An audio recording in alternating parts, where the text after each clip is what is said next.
how do you come to think about the impact of TikTok on music generation? Because I think a lot of the time, normal people like me we consider it in one direction, which is songs that blow up on TikTok.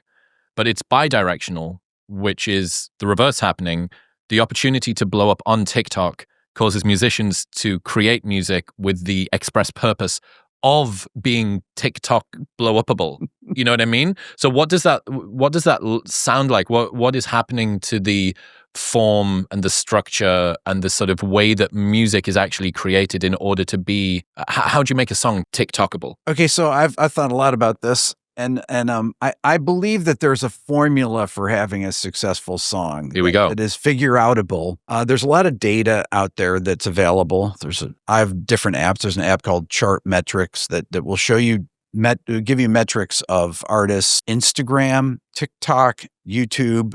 It'll show you when something blew up. I'll give you an example. So there's artist Imogen Heap, and my daughter Layla, I drive her to school every day. So she's like, "Can you play this song called Headlock by Imogen Heap?" How do you know that song? So I play. That came out in 2005. I was going to say Imogen Heap's 20 years old. Yeah, so that came out in 2005. So she said, "Yeah, I heard it on YouTube Shorts, and I want to hear what the whole song sounds like." So I play her the song. She said, "Ooh, that's really good." I said, "There's another song on here that was a bigger song called Hide and Seek." Yeah, it was huge. Huge. So I start playing. She's like, "Yeah, I've never heard this." All of a sudden, 2 minutes and 47 seconds in, there's this spot that is the TikTok spot. And she starts singing along. She goes, "Oh, I know this song." It's the bridge of the song where the singing, where it gets into the faster singing part. And she knew that. And so then I go back and I open up this Chartmetric. I start looking at it. It's like, okay, so this song had a spike 6 months ago. People started playing it on TikTok. And then I started looking at it. And then she started getting way more followers on Instagram. And then I went back and I said, "Layla, how did you hear this?" She goes, "Well, I heard it on a few different places."